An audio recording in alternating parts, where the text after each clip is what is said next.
A man cuts off the tail of an unidentified creature and places it in the cage of a white mouse, then drops a drop of water on it. The next second, a horrifying event occurs. The tail suddenly sprouts several red tentacles that tightly wrap around the white mouse and forcibly enter its ear. Soon, the mouse becomes groggy as if it had drunk fake alcohol. Realizing the gravity of the situation, the man has no choice but to turn it into a dead mouse. This is a terrifying alien parasite that can replicate infinitely upon contact with water. And once a human is parasitized, they become its puppet, and this parasite has invaded a high school without anyone noticing. The first to suffer is the hot-tempered football coach, Joe. Angered by his students' poor performance in the game, he is approached slowly by a sinister figure from behind.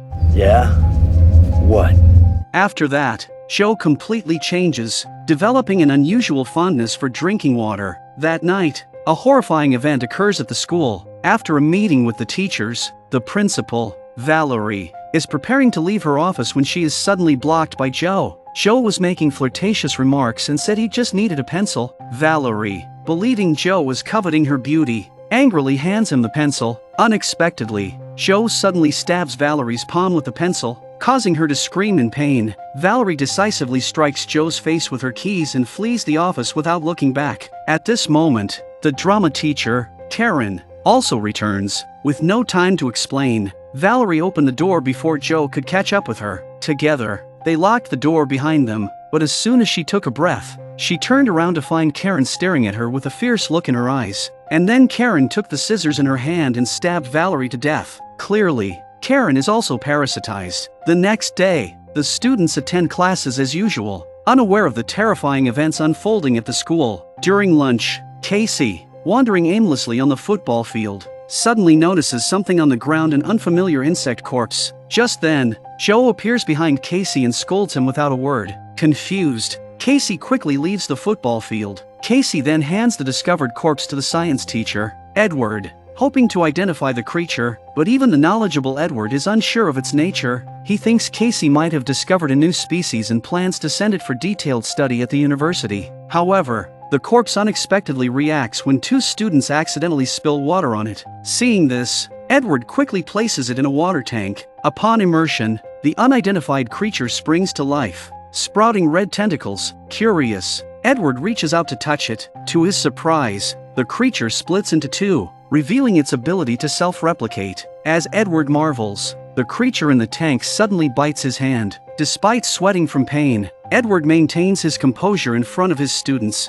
insisting he is fine. But in those few seconds, the creature in the tank has already multiplied into 5 or 6. Afterward, even more terrifying events occur in the school. While taking a shower in the bathroom, the athlete Stan is suddenly approached from behind by Jessica, who leans into his embrace while uttering strange words. This scene is also witnessed by Casey, who quickly informs Karen. However, Karen falsely claims that Jessica is delirious due to cancer and insists they keep it secret for Jessica's reputation. Meanwhile, Casey, through his camera, notices Joe standing motionless in the football field under the rain, which he finds very odd. Unbeknownst to him, Karen is watching him fiercely. The series of strange incidents leads Casey to suspect something is wrong with the teachers, so he shares his concerns with his crush, Delilah. Taking advantage of the teacher's absence, they sneak into the office to look for evidence. Unexpectedly, they hear footsteps in the hallway and are forced to hide in a nearby cabinet. Joe and Karen enter the office and immediately start drinking water. Where's Brummel?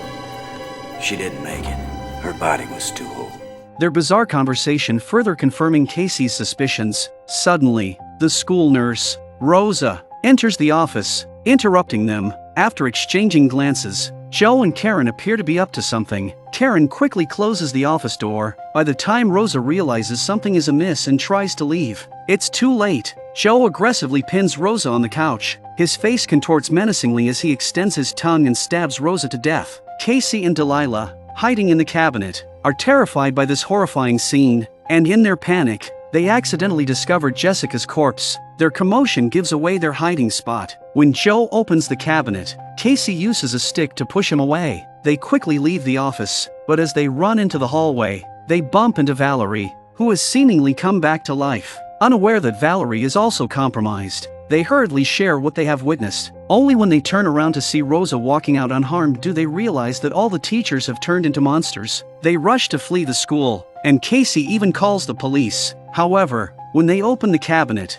they find no corpse, only a cute doll. Clearly, the bodies have already been dealt with. Valerie then claims that Jessica went home due to illness. Even so, the police still insist on confirming the situation and follow Valerie into the office. The police officer who comes out also starts acting oddly and asserts that everything is fine. Only Casey knows that the police officer is now under control. The next day, the atmosphere at the school begins to feel wrong. Students are lined up to go to the infirmary for what is said to be a medical examination. However, those who come out of the infirmary invariably show changes. They line up as if they haven't drunk water in 10 years, eager to drink. Meanwhile, the teachers behave even more oddly, hiding in their offices to drink water. The cabinets are filled with mineral water, and the water delivery worker keeps bringing bottled water into the offices. Casey suspects that everything happening might be related to the unidentified creature he found, so he calls a few classmates to come and check the classroom. To their surprise, the creature has already vanished. Stokely suggests that it might have been sent to the university by Edward, but Casey doesn't think so. Confused,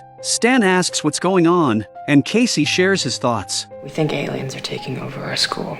Of course, Stan doesn't believe him, even joking that Casey has watched too many alien movies. Meanwhile, next door, Zeke is about to tutor his new girlfriend, Mary Beth. When he overhears their absurd conversation, suddenly, they burst into the classroom, startling everyone. Then Edward enters, asking what they are doing there, but Zeke speaks out directly. Casey here, he thinks you're an alien. Edward just smiles slightly and slowly pulls the curtains closed. As Zeke prepares to leave, Edward reveals his true nature. Seeing the situation turn dire, everyone tries to leave but is stopped by Edward. Zeke, who has a quick temper, decisively pulls off a knife and attacks Edward, chopping off his fingers. Unexpectedly, the severed fingers have a life of their own and start attacking others. Zeke is pinned down by Edward, and just as he is about to be parasitized, he injects his homemade drug into Edward's eye. This unintentional act unexpectedly kills Edward. It seems the parasites fear this drug. Realizing this, everyone quickly escapes. As they leave, Casey doesn't forget to take a specimen of the creature for study, but when they pretend to calmly walk out of the classroom, they discover that all the students have changed. The usually quarrelsome couples are now loving, and the mischievous students have become very studious. In their eyes, Casey and his group seem like the odd ones out. Clearly, the parasites have taken over the entire school. A group of athletes even tries to stop them from leaving. Fortunately, Zeke reacts quickly and speeds away in his car. Upon arriving at Zeke's house, they immediately start to study the creature. As an excellent student, Zeke often enjoys conducting various experiments, so it's reasonable that he has some experimental apparatus in his room. He takes the creature that Casey brought back, cuts off a piece of its tail, puts it in the cage of a white mouse, and then drops a drop of water on it. In a matter of seconds, the worm's tail came back to life and burrowed into the mouse's ear. After observing the parasite inside the mouse, Zeke draws some conclusions. This parasite relies heavily on water,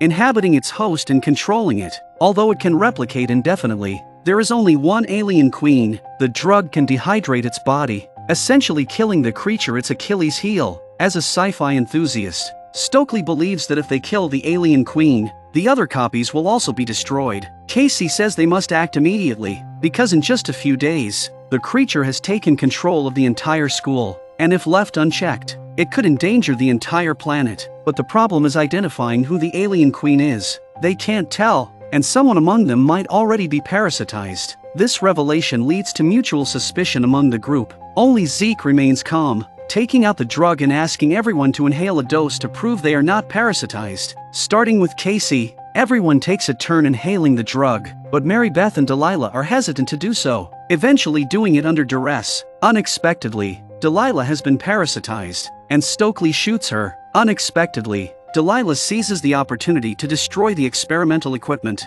then breaks out of the door, hops into a companion's car, and flees abruptly. They hurried after them. With the lab equipment destroyed and limited drugs left, they must find the alien queen as soon as possible. Now, the alien queen must be in one place, the football field. Turns out there's a football game going on here, and everyone in town's gathered at the stadium. If they don't find the alien queen soon, the consequences will be unimaginable. they deduce that Valerie is the alien queen, as she calls the shots in the school. Meanwhile, Valerie spots Stan and Stokely. To stop them from ruining her plan, Valerie follows them, unaware that she is walking into their trap. When Valerie follows them into the gymnasium, Stan, already prepared, pounces on her. Zeke quickly follows, tying Valerie up with a rope. To avoid a wrongful killing, they don't execute Valerie directly but offer her the drug to inhale. Naturally, Valerie refuses. Suddenly, Zeke acts. He grabs the gun and shoots Valerie in the head.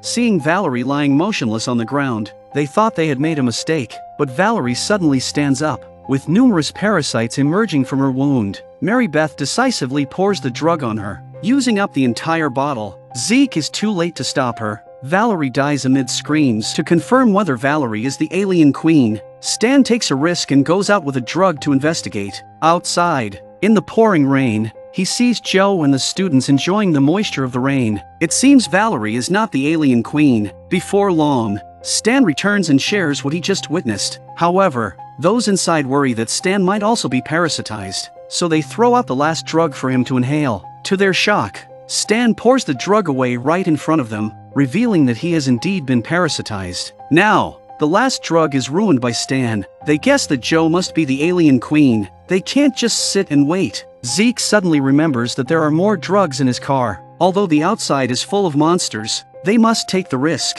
After Stan leaves, Zeke decisively leads Casey out. When they reach the parking lot, Joe, along with the group of students, arrives. They quickly hide under a school bus. Casey acts as bait to distract the monsters and gives Zeke a chance to retrieve the drug. Unexpectedly, there are no drugs in the trunk. While Zeke is searching elsewhere, Elizabeth suddenly appears. Since being parasitized, Elizabeth's personality and appearance have changed from shy and reserved to passionate and unrestrained. Elizabeth, who has long been annoyed by the model student Zeke, decides to teach him a lesson. Zeke discovers the drug inside the car and, while dealing with Elizabeth, sneaks into the vehicle. Unexpectedly, at the moment of starting the car, Elizabeth also gets in. Faced with the enthusiastic Elizabeth, Zeke decides to give her a taste of speed and passion. While accelerating, Zeke buckles his seatbelt and crashes directly into a school bus ahead.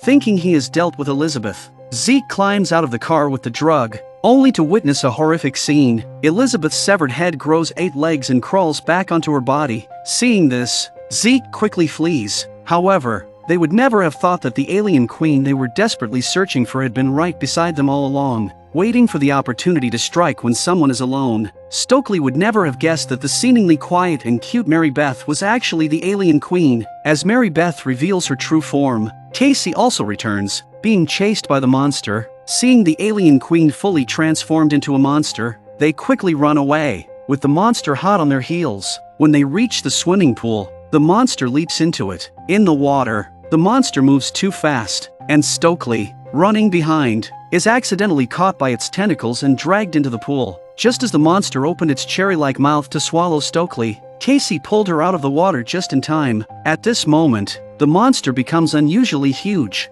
forcing them to continue running further inside. However, the monster that emerges from the water reverts back to Mary Beth's form and starts chasing them again. Soon, Zeke also arrives, and Stokely, who had been hiding, quickly comes out. Meanwhile, Mary Beth also appears in front of them. They each tell Zeke that the other is the monster. Zeke isn't foolish. Seeing Mary Beth naked, he instantly sides with Stokely, but he is confused since Mary Beth had also inhaled the drug. Seeing her ruse exposed, Mary Beth drops the act. In Zeke's house, she hadn't inhaled the drug at all, but had used her ability to block her nostrils and quietly poured the drug out. Hearing this, Zeke, holding the drug, prepares to stab her, but unexpectedly, Stokely too has been parasitized. Fortunately, Casey arrives just in time, pulling Stokely into an iron cage nearby and quickly locking the door. However, Mary Beth transforms into the alien queen and begins to pursue the remaining Zeke and Casey. In the chaos,